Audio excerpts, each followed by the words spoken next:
Olá, gente. Eu sou o Antônio Moreiras. Para aqueles que não me conhecem ainda, eu sou engenheiro, especialista em internet e redes e tenho trabalhado com a divulgação do protocolo IPv6 pelo Brasil nos últimos 10 anos. Talvez você saiba que eu trabalho no NIC-BR, mas este não é um vídeo oficial do NIC-BR. Eu estou expressando aqui a minha visão pessoal como técnico. Há alguns dias, eu publiquei um vídeo em algumas redes sociais falando de um bug importante envolvendo o RouterOS, o sistema operacional da MikroTik e o IPv6.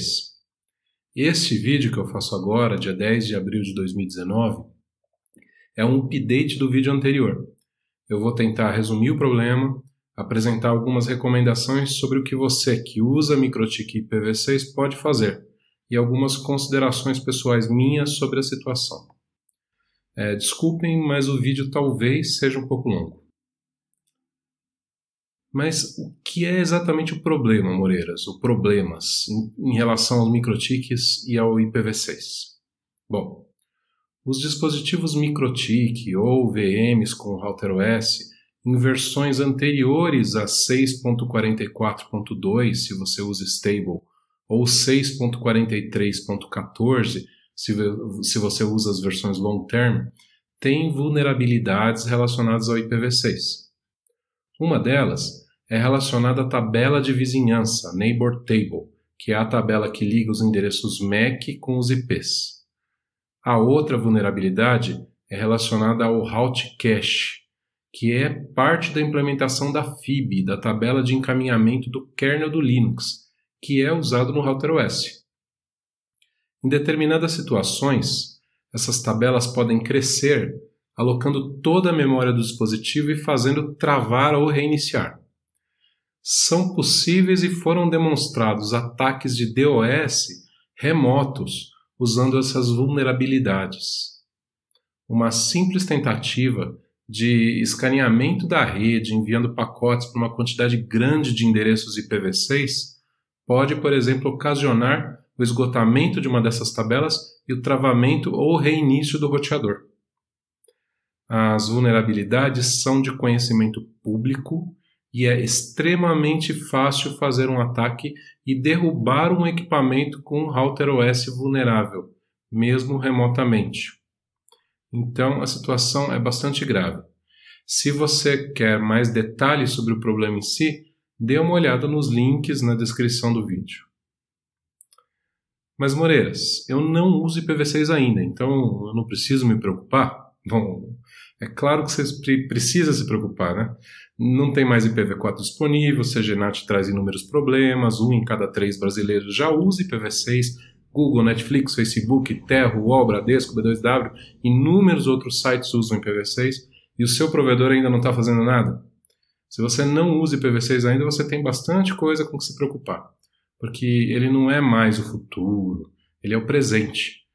Mas ok, você não tem que se preocupar com essas vulnerabilidades especificamente. Então pode respirar tranquilo, parar esse vídeo por aqui e procurar talvez alguns vídeos sobre implantação de IPv6. Mas Moreiras, eu uso IPv6 e uso MikroTik. O que eu posso fazer? Bom, as versões 6.44.2 Stable ou 6.43.14 Long Term do RouterOS, que foram liberadas pela MikroTik recentemente, corrigem as vulnerabilidades. Mas, para dispositivos com pouca memória, 64 MB, por exemplo, os problemas permanecem, mesmo nessas versões. Então, você quer dizer que se meu MikroTik tem mais do que 64 MB de memória, tem solução? Sim.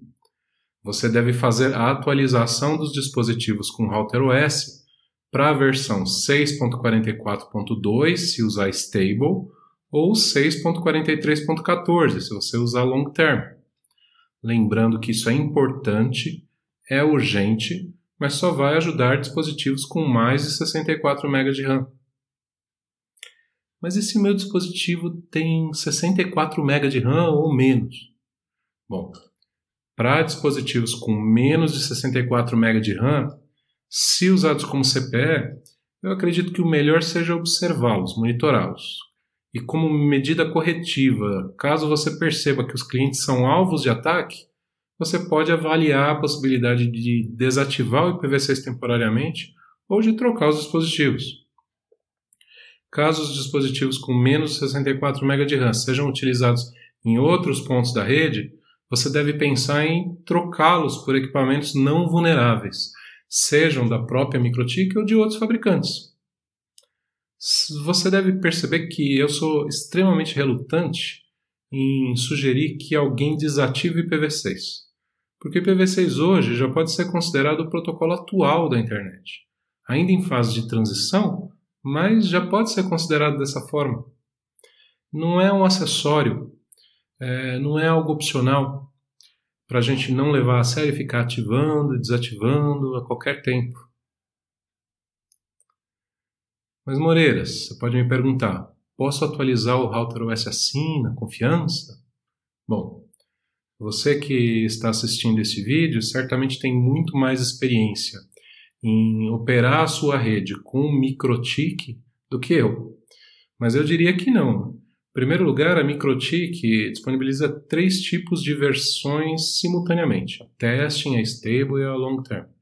Primeiro você deve verificar junto à própria MikroTik, junto ao seu fornecedor, junto ao seu consultor, qual é a versão mais adequada para o seu caso específico. E é bom sempre lembrar que para o processo de atualização de qualquer equipamento em produção, é recomendável realizar anteriormente testes de bancada e realizar a própria atualização de forma controlada e bastante cuidadosa. Mas aí você pode perguntar, como foi que isso tudo aconteceu? A MikroTik tratou esse problema da melhor forma possível, por isso a gente tem a correção? A história é bem longa. Esses problemas foram reportados à MikroTik há cerca de 1 ano e não foi dada a devida importância aos mesmos, mas nem de longe. E se vocês conferirem os links na descrição, principalmente a apresentação feita ontem pelo Marek Izalski, que foi o pesquisador que descobriu o problema, vocês provavelmente vão se impressionar negativamente pela forma como tudo foi tratado ou não foi tratado pela MikroTik. É importante dizer que o ataque relacionado à Neighbor Table é bem conhecido. Ele foi descrito na RFC 6583 de 2012. Essa RFC já recomendava aos fabricantes que tomassem as medidas preventivas cabíveis. Muitos tomaram. A MikroTik não. E é até bem impressionante que a vulnerabilidade não tenha sido testada, descoberta e explorada antes. Talvez a demora da implantação do IPv6 tenha nos poupado um pouquinho aqui. A BCP 177, que é um outro documento de boas práticas do IETF, também de 2012, recomenda aos fabricantes de todos os dispositivos de rede que tenham suporte a IPv6 com qualidade equivalente ou melhor do que o suporte ao IPv4. Essa é uma outra recomendação que a MikroTik parece ignorar. Uma das coisas que mais me assustou foi o relatório oficial sobre essa vulnerabilidade publicado recentemente no blog da MikroTik, vocês podem dar uma olhada lá. Esse relatório chama atenção para o fato de que o IPv6 no router OS vem desabilitado por padrão e que os equipamentos são afetados apenas se tiverem endereços IPv6 acessíveis a partir de redes não confiáveis, como a internet, por exemplo.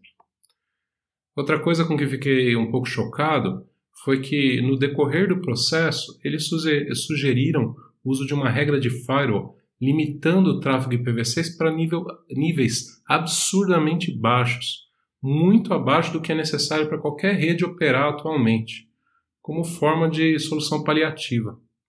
Então, com esse tipo de resposta, a MikroTik aparentemente ignora a BCP 177, o fato de que a internet está migrando para o IPv6, que mais de 30% dos usuários brasileiros já utilizam IPv6 e que os equipamentos da própria MikroTik são utilizados em boa parte dessa infraestrutura.